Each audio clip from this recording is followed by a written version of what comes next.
Iran sponsor ചെയ്യുന്ന Hamas, Hezbollah പോലെയുള്ള ഒരു ഭീകര സംഘടനയാണ് ഹൂത്തികൾ. അവർക്ക് എപ്പോഴും ചെങ്കടലിൽ വലിയ സ്വാധീനമുണ്ട്. അതിലേക്കൂടെ ഒരു കപ്പൽ പോകണമെങ്കിൽ ഞങ്ങൾക്ക് ചുങ്കം തന്നിട്ട് പോകണം എന്നുള്ള ഒരു ആറ്റിറ്റ്യൂഡ്, അല്ലെങ്കിൽ ഇവർ പോയി ആക്രമിക്കും. ഇപ്പം എല്ലാ രാജ്യങ്ങളും ഇവരുടെ ആക്രമണം ഭയന്ന് വഴിതിരിച്ചു വിടുന്നു. പക്ഷേ ചൈനീസ് കപ്പലുകൾ മാത്രം അവരുടെ വഴിയെ കൂടെ തന്നെ കൃത്യമായി പോകുന്നു. എന്തെങ്കിലും കാരണം ഉണ്ടാവും? പിന്നെ അയ്യോ, അതുണ്ട്. അതെന്താണെന്ന് വെച്ചാൽ ചൈന ഹൂത്തികളുമായിട്ട് കരാറിൽ ഏർപ്പെട്ടു. ഭീകര സംഘടനയായിട്ട് കരാർ എന്താണെന്ന് വെച്ചാൽ ഇതുവഴി കപ്പൽ കടത്തി വിട്ട് കഴിഞ്ഞാൽ ഹൂത്തികൾക്ക് ചുങ്കം കൊടുക്കാൻ തീരുമാനിച്ചു. അപ്പോൾ ഹൂത്തികൾ ചെയ്യുന്നത് എന്താണെന്ന് വെച്ചാൽ ചൈനയുടെ ചുങ്കം വാങ്ങിയിട്ട് ചൈന കപ്പലിനെ കടത്തി വിടുന്നതിനുള്ള ഇവർ അതിൻ്റെ എന്താ പറയേണ്ട അതിൻ്റെ എസ്കോർട്ട് കൊടുക്കും അവർ. അതാണ് അവർ ചെയ്തുകൊണ്ടിരിക്കുന്നത്. ബാക്കി രാജ്യങ്ങളുടെ കപ്പലുകൾ വന്നു കഴിഞ്ഞാൽ ഇവരെ ആക്രമിക്കുകയും ചെയ്യും. അപ്പോൾ ഹൂത്തി എന്ന് പറയുന്ന ലോകത്തിലെ ടെറർ ഗ്രൂപ്പുകളിൽ പ്രമുഖം എന്ന് എല്ലാവരും കരുതുന്ന മനുഷ്യവിരുദ്ധമായ പ്രവർത്തനം ചെയ്യുന്ന ഈ ഹൂത്തികൾക്ക് ചുങ്കം കൊടുത്തിട്ടാണ് സോഷ്യലിസ്റ്റ് ചൈന അതിൻ്റെ വ്യാപാര വ്യവസായ താല്പര്യം സംരക്ഷിച്ചുകൊണ്ടിരിക്കുന്നത്. ഇതുകൊണ്ടുള്ള ഗുണം എന്താണെന്ന് വെച്ചാൽ ഇതല്ലെങ്കിലും ആഫ്രിക്ക വഴി ചുറ്റിക്കുളഞ്ഞിട്ട് വേണം പോകാനായിട്ട്. 18 ദിവസത്തെ അധിക യാത്ര വേണ്ടി വരും. എക്സ്പെൻസ്. ഒരു കപ്പൽ 18 ദിവസം സഞ്ചരിക്കേണ്ടി വന്നാലുള്ള ചിലവ് ആലോചിച്ച് നോക്ക്. അപ്പോൾ ആ ഇത് പ്രധാനമായിട്ടും ചൈനയിലെ കാറ് കമ്പനിക്കാരാണ് തുടങ്ങി വെച്ചേക്കണം. അവർക്ക് ഒരു കാറ് ഇതുവഴി പോകുന്ന മറ്റു വഴി പോകുകയാണെന്നുണ്ടെങ്കിൽ $300-400 ആ കാറിൽ കൂടുതൽ ചുമത്തേണ്ടി വരും. ഇപ്പം കാർ ഒന്നിന് ഇവർക്ക് $300-400 ലാഭം കിട്ടുന്നു എന്നുള്ളതുകൊണ്ട് ചൈനയിലെ കാറ് കമ്പനിക്കാരെ ഹൂത്തികളുമായിട്ട് റെഡിയാക്കിയിട്ട് അവരാണ് ഇതിന് നേതൃത്വം കൊടുത്തത്. പക്ഷേ ഇത് ലാഭമാണ് എന്ന് കണ്ടറിഞ്ഞ ചൈന, അപ്പോൾ ബാക്കി രാജ്യങ്ങളിൽ നിന്ന് പോകുന്ന കപ്പലുകൾക്കൊക്കെ വേറൊരു പ്രശ്നമുണ്ട്. ഇപ്പോൾ ചൈനയിൽ ഇപ്പോൾ $2000 കാറ് വിൽക്കണമെന്നുണ്ടെങ്കിൽ ബാക്കി ഉള്ളവരൊക്കെ $2400 കാറ് കൊടുക്കേണ്ടി വരും. അപ്പോൾ ഒരേ വിഭാഗത്തിൽപ്പെട്ട കാറുകളുടെ കച്ചവടത്തിൽ ലാഭം ഇവർക്കായതുകൊണ്ട് ആളുകളുടെ കച്ചവടം ഇവർക്ക് കിട്ടും. അപ്പോൾ ഏറ്റവും വലിയ ദൈവം ചൈനയിലെയും ലാഭം തന്നെയാണ് എന്നുള്ളതാണ് വസ്തുത. ലാഭവും കൊള്ളലാഭവും ദൈവമായി അംഗീകരിക്കുകയും ആഘോഷിക്കപ്പെടുകയും ചെയ്യുന്നൊരു ലോകത്താണ് നമ്മൾ ജീവിച്ചുകൊണ്ടിരിക്കുന്നത്. നമ്മുടെ ലോകം അങ്ങനെ മാറിക്കൊണ്ടിരിക്കുകയാണ്. നമുക്കിഷ്ടമുണ്ടോ ഇല്ലയെന്നൊക്കെ ഉള്ളത് രണ്ടാമത്തെ ചോദ്യമാണ്. ഞാൻ ഇഷ്ടപ്പെടുന്നില്ല, നിങ്ങൾ ഇഷ്ടപ്പെടേണ്ട എന്നുള്ളതാണ് എൻ്റെ മറുപടി. നിങ്ങളുടെ ഇഷ്ടം ആര് നോക്കുന്നു? പക്ഷെ ലോകം അങ്ങനെയാണ് മാറിക്കൊണ്ടിരിക്കുന്നത്. ഇപ്പോൾ ട്രംപ് ചെയ്യുന്ന അതാണ്, ഞങ്ങൾക്ക് ലാഭം ഉണ്ടാകണം. ഇപ്പോൾ ട്രംപ് എന്താ പറയുന്നത്, നമ്മൾ റഷ്യയിൽ നിന്ന് എണ്ണ വാങ്ങിക്കാൻ പാടില്ല. അപ്പോൾ നമ്മളെന്ത് പറഞ്ഞു, ഞങ്ങൾക്ക് ലാഭം എവിടെ നിന്ന് കിട്ടുന്നു അവിടെ നിന്ന് ഞങ്ങൾ എണ്ണ വാങ്ങിക്കോളൂ എന്ന് പറഞ്ഞു. ട്രംപിന് മാത്രം മതിയാ ലാഭം, നമുക്കും ലാഭം വേണ്ടേ? ഇതെന്തൊരു ന്യായമാണ്? അപ്പോൾ ചൈനയെ സംബന്ധിച്ചിടത്തോളം ചൈന ലോകത്തിൻ്റെ വിപണി പിടിച്ചടക്കുന്നതിന് വേണ്ടി ശ്രമം നടത്തിക്കൊണ്ടിരിക്കുകയാണ്.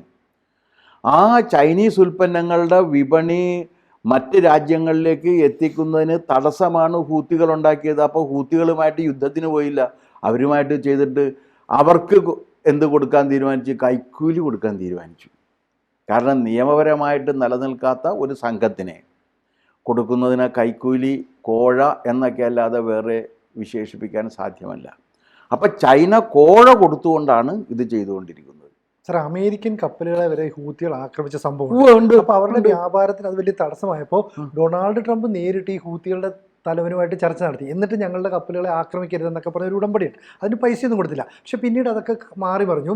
ഇന്ത്യൻ കപ്പലുകൾക്ക് നേരെ ആക്രമണം ഉണ്ടായി. അപ്പോൾ കേപ്പ് ഓഫ് ഗുഡ് ഹോപ്പ് വഴി ചുറ്റി പോകേണ്ട അത് തന്നെയാണ് ഇപ്പോൾ പോകുന്ന ഇവർ. അത് മാറ്റാൻ വേണ്ടിയിട്ടാണ് ഇവർ ചെയ്യുന്നത്, കാശ് കൊടുക്കുന്നത്. അപ്പോൾ ചൈന പോലെ ഇത്രയും വലിയൊരു ശക്തിയാണെങ്കിൽ പോലും ഹൂത്തികൾക്ക് കൈക്കൂലി. അതിപ്പോൾ എന്താ വെച്ചാൽ ഈ പെരുവഴികളിൽ ചില ഗുണ്ടകൾ നിൽക്കില്ലേ, ആ ഏരിയ അങ്ങോട്ട് കടക്കണമെന്നുണ്ടെങ്കിൽ ഇവരുടെ സഹായം വേണ്ടി വരും, അല്ലെങ്കിൽ ഇവരെ ആക്രമിക്കില്ലേ? അതെ. അപ്പോൾ അതിനെക്കാട്ടി ഭേദം പൈസ കൊടുത്തിട്ട് പോകുന്നതാണ്. അതിനേക്കാൾ ഭേദം എന്ന് വെച്ചാൽ ഈ തല്ലുകൊള്ളുന്നതിനേക്കാൾ നല്ല കാശ് കൊടുത്തിട്ട് പോകുക എന്നുള്ളതാണ്.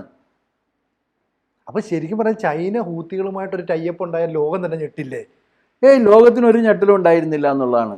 ചൈനക്കും ഞെട്ടലുണ്ടായിരുന്നില്ല, ട്രംപിനും ഞെട്ടിയില്ല. കാരണം ട്രംപാണല്ലോ ആദ്യം പോയിട്ട് സംസാരിച്ചത് ഹൂത്തികളുമായിട്ട്. അപ്പോൾ എന്താ കാര്യം എന്ന് വെച്ചാൽ കയ്യൂക്കുള്ളവൻ കൈകാര്യ കർത്തൃത്വം വരുമ്പോൾ അവൻ്റെ മുന്നിൽ പോയി സാഷ്ടാംഗം പ്രണമിച്ചുകൊണ്ട് നിൽക്കുന്നൊരു സംസ്കാരമാണ് ആർക്കുള്ളത്? നിങ്ങൾ ഈ പറയണ അമേരിക്കക്കും ഉള്ളത്. അതെ, അതുകൊണ്ടാണല്ലോ ട്രംപ് തന്നെ നേരിട്ട് ഹൂത്തി തലവനുമായിട്ട് ചർച്ച ചെയ്തത്. അതെ, ട്രംപ് എല്ലാവരുമായിട്ടും നേരിട്ട് ചർച്ച ചെയ്തു, ഹൂത്തി തലവനുമായിട്ടും ചർച്ച ചെയ്തു, എന്നിട്ടും കാര്യം ശരിയായില്ല. കാരണം അവർക്ക് ചർച്ചയൊന്നുമില്ല. ഞങ്ങൾക്ക് ഇന്ന് ഏകപക്ഷീയമായിട്ട് അമേരിക്കയെ സഹായിക്കേണ്ട വല്ല ബാധ്യതയും ഹൂത്തികൾക്കുണ്ടോ? ഒരു ബാധ്യതയില്ല. ഇല്ല. അവർക്ക് പൈസ മതി. അവർക്ക് പൈസ മതി, അല്ലെങ്കിൽ ആയുധം വേണം. അപ്പോൾ കപ്പലിനെ കൊള്ളയടിക്കും. അപ്പോൾ അമേരിക്ക കൊടുത്തിരിക്കുന്നത് പണമാണോ ആയുധമാണോ എന്ന കാര്യം പിന്നീട് നമുക്ക് അറിയാൻ കഴിയുള്ളൂ. ചൈനയും കൊടുക്കുന്നത് പണമാണോ ആയുധമാണോ എന്ന കാര്യവും നമുക്ക് പിന്നീട് അറിയാൻ കഴിയുള്ളൂ. അപ്പോൾ മുന്തിയ തരത്തിലുള്ള കാറുകൾ അമേരിക്ക പോലെയുള്ള ലോകരാജ്യങ്ങൾ ഇറക്കുമ്പോൾ അതിനോട് കിടപിടിക്കുന്ന കാറുകൾ ചൈന ഇറക്കുന്നു. പക്ഷേ അവരിറക്കുന്ന കാറുകൾക്ക് വില കൂടുതലാണ്, പിന്നെ ആൾ മേടിക്കില്ല. ഇല്ല, അപ്പോൾ വില കുറച്ച് കൊടുക്കാനായിട്ട് ഇപ്പോൾ ബാക്കിയുള്ള എല്ലാ രാജ്യങ്ങൾക്കും ഇത് ചുറ്റി വളഞ്ഞു പോകുമ്പോൾ ഇത് കൂടില്ലേ? കൂടും. 18 ദിവസത്തെ യാത്രയാണ് അധികം വരിക. ഒരു ദിവസം ഒരു കപ്പൽ യാത്ര ചെയ്യണമെങ്കിൽ എത്ര രൂപ വരുമെന്ന് ആലോചിച്ച് നോക്ക്. ആ മുഴുവൻ എക്സ്പെൻസ് ഇതിൻ്റെ പുറത്ത് അതിൻ്റെ ഒരു 10% ഹൂത്തികൾക്ക് കൊടുത്താൽ പോരെ? അപ്പം മാർക്കറ്റ് പിടിച്ചെടുക്കാൻ വേണ്ടിയിട്ട് നടത്തുന്ന ശ്രമം എലിപ്പാച്ചിലാണ് നടന്നുകൊണ്ടിരിക്കുന്നത്. സർ, പക്ഷേ പണ്ട് ഈ സൗദി അറേബ്യക്ക് നേരെ ഹൂത്തികൾ ഇതുപോലെ ശ്രമം നടത്തിയപ്പോൾ സൗദി അവരെ തിരിച്ചടിച്ചിരുന്നു. എന്ന് വെച്ചാൽ അറബ് രാജ്യങ്ങൾക്കൊന്നും ഹൂത്തികളെ പേടിയില്ല. പിന്നെ എന്തിനാണ് ഈ അമേരിക്കൻ ചൈനയും പോലുള്ള രാജ്യങ്ങൾ പേടിക്കുന്നത്? ഞാൻ ചോദിക്കട്ടെ, നിങ്ങൾ ഈ പറയുന്നത് ശരിയാണ്. നിങ്ങളുടെ കപ്പൽ പോകുമ്പോൾ കപ്പൽ ആക്രമിച്ച് അവിടെ ഇട്ട് കഴിഞ്ഞാൽ ആര് സമാനം പറയും? ആര് സമാനം പറയും? അത് തന്നെയാണ് കാരണം. സിമ്പിളായിട്ട് പറഞ്ഞാൽ വളരെ സിമ്പിളാണ് റീസൺ. വളരെ ലളിതമാണ്.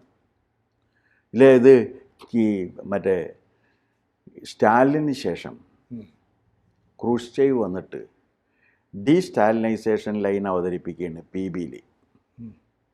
അത് കഴിഞ്ഞിട്ട് CPSUവിൻ്റെ പാർട്ടി കോൺഗ്രസ്സിൽ ഈ നയം അവതരിപ്പിച്ചു. സ്റ്റാലിൻ പരമച്ചറ്റയും നാറിയുമാണ്, ഇവനെപ്പോലത്തൊരു ഹീനൻ ഈ ലോകത്ത് ജനിക്കാനില്ല എന്നൊക്കെ പറഞ്ഞ്. അപ്പോൾ ഒരാൾ ചോദിച്ചു, കഥയാണ്, ഒരാൾ ചോദിച്ചു, അങ്ങ് എന്തുകൊണ്ടാണ് അക്കാര്യം അപ്പോൾ പറയാതിരുന്നത് എന്ന് ചോദിച്ചു. അപ്പോൾ പ്രസംഗം നിർത്തിയിട്ട് ആരാണത് പറഞ്ഞതെന്ന് ചോദിച്ചു. ഒരാളും എഴുന്നേറ്റില്ല. അപ്പോൾ ക്രൂഷ്ചേവ് പറഞ്ഞു, ഈ കാര്യം കൊണ്ടാണ് ഞാൻ അന്ന് മിണ്ടാതിരുന്നത്. ഇത് തന്നെയാണ് കാര്യം അല്ലേ? ഇത് തന്നെയാണ് ഇപ്പോഴും നടക്കുന്നത്. കാരണം ഹൂത്തികളുമായിട്ട് അറബികൾക്ക് യുദ്ധം ചെയ്യാൻ പറ്റും, അവരെ പേടിച്ചിട്ടല്ല. പക്ഷേ അവരൊരു കപ്പൽ ആക്രമിച്ചു കഴിഞ്ഞാൽ ആ കപ്പൽ നഷ്ടപ്പെടാൻ പോകുന്ന, അതിൽ ചരക്ക് കൊണ്ടുപോകുന്നവർക്കാണ്, ആ രാജ്യത്തിനാണ് നഷ്ടം. അങ്ങനെ ഒരു നഷ്ടം വഹിക്കേണ്ട കാര്യമില്ല. പിന്നെ ഹൂത്തികൾ ആരുടെങ്കിലും മെക്കിട്ട് കയറിക്കോട്ടെ, ചൈനയുടെ മെക്കിട്ട് കയറുന്നില്ല. ഈ ഇസ്രായേൽ ഇടയ്ക്ക് ഇത്തരത്തിലുള്ള ഈ തീവ്രവാദ സംഘടനകളൊക്കെ നിലയ്ക്ക് നിർത്താനായിട്ട് ശ്രമിച്ചു. അമേരിക്ക പിന്തുണയ്ക്കുമെന്ന് പറയുന്നത്. പക്ഷേ ആ അമേരിക്കയെ പോലും പേടിപ്പിക്കാൻ ഹൂത്തികൾക്ക് സാധിച്ചിട്ടുണ്ട്. കാരണം അവരുടെ ഉള്ള ആയുധം വെച്ച് കപ്പലിനെ അങ്ങ് തകർക്കുകയാണ്. കപ്പലിനെ തകർത്ത് കഴിഞ്ഞാൽ പിന്നെ ആരാ പേടിക്കാത്തതെന്ന്? കാരണം ലോകത്ത് ഇപ്പം നടന്നുകൊണ്ടിരിക്കുന്ന ഏറ്റവും വലിയ യുദ്ധം ട്രേഡ് വാറാണ്.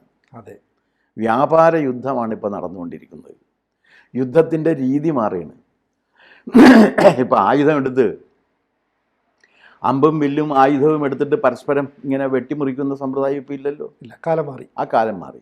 ഇപ്പോൾ ഇവിടെ ഇരുന്ന് ഞെക്കിക്കഴിഞ്ഞാൽ മറ്റവൻ്റെ ആഫീസ് പൊട്ടിക്കുന്ന കാലത്തിലേക്ക് വന്നു. യുദ്ധത്തിൻ്റെ സ്വഭാവം മാറി. അങ്ങനെയുള്ള രാജ്യങ്ങൾ തമ്മിലുള്ള അത്തരം ആയുധം ഉപയോഗിച്ചുള്ള യുദ്ധം മാറിയിട്ട് വ്യാപാരം യുദ്ധത്തിൻ്റെ രംഗമായിട്ട് മാറിയാണ്.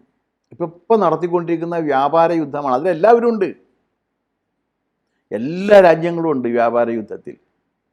ആ വ്യാപാര യുദ്ധത്തിൻ്റെ നിയന്ത്രണത്തിന് വേണ്ടിയാണ് താരിഫ് ഏർപ്പെടുത്തുന്നത്. ഇങ്ങോട്ട് ഏർപ്പെടുത്തി അങ്ങോട്ട് ഏർപ്പെടുത്തും. അപ്പോൾ ഇത് ഒരു രാജ്യവും കൈവിട്ട് കളിക്കില്ല. നമ്മുടെ രാജ്യത്ത് ഉള്ള നമ്മുടെ മെറ്റീരിയൽസ് ഉണ്ട്, നമ്മുടെ ഇന്ധനങ്ങളുണ്ട്, നമ്മുടെ എനർജി മെറ്റീരിയൽസ് ഉണ്ട്. നമുക്ക് അതിനകത്ത് പ്രകൃതിവാതകമുണ്ട്, എണ്ണയുണ്ട്, ഇതൊക്കെയുണ്ട്. അത് നമ്മൾ എടുത്തു കഴിഞ്ഞാൽ പിന്നെ നമ്മുടെ ഈ പ്രശ്നം കഴിഞ്ഞല്ലോ. ഒന്നത്. രണ്ടാമത്തെ കാര്യം എന്ന് വെച്ചാൽ നമ്മൾ ഇതിൻ്റെ കൺസംഷൻ കുറച്ച് കൊണ്ടുവന്ന്, എണ്ണയുടെ കൺസംഷൻ കുറച്ച് കൊണ്ടുവന്ന് നമ്മൾ ഇലക്ട്രിഫിക്കേഷൻ നടത്തിയത്. ഇന്ത്യയിൽ ഏറ്റവും കൂടുതൽ ഈ ഡീസലും ഉപയോഗിച്ചിരുന്നത് ആരായിരുന്നു? ഇന്ത്യൻ റെയിൽവേ ആയിരുന്നു ഏറ്റവും കൂടുതൽ. കാരണം ഇന്ത്യയിൽ പെട്രോളിയം ഉൽപ്പന്നങ്ങൾ ഉണ്ടാക്കുന്നതിൻ്റെ ഏറ്റവും കൂടുതൽ ഇത് ഉപയോഗിക്കുന്നത് ഇന്ത്യൻ റെയിൽവേ ആണ്. മഹാരാഷ്ട്രയിലാണെന്നുണ്ടെങ്കിൽ തീർച്ചയായിട്ടും ഡീസൽ കപ്പലിൽ ഉപയോഗിക്കുന്നുണ്ട്. പക്ഷെ അത്രയൊന്നും നമുക്കിവിടെ ഇല്ല. ഇന്ത്യൻ റെയിൽവേ എല്ലായിടത്തും ഉപയോഗിക്കില്ലേ? എത്രയാണ് നിങ്ങളൊന്ന് ആലോചിച്ച് നോക്ക്. അത് ഇലക്ട്രിഫിക്കേഷൻ 2025 അവസാനത്തോടു കൂടി കംപ്ലീറ്റ് ചെയ്യുകയാണ്. അതോടുകൂടി ഡീസൽ ഷെഡുകൾ ഇല്ലാതെ ആകുകയാണ്. ഇപ്പം ഡീസൽ ഇഞ്ചിൻ ഷെഡുകൾ വേണ്ട. ആ ഡീസൽ ഇഞ്ചിൻസ് എല്ലാം തന്നെ ഒബ്സലീറ്റായിട്ട് മാറുകയാണ്.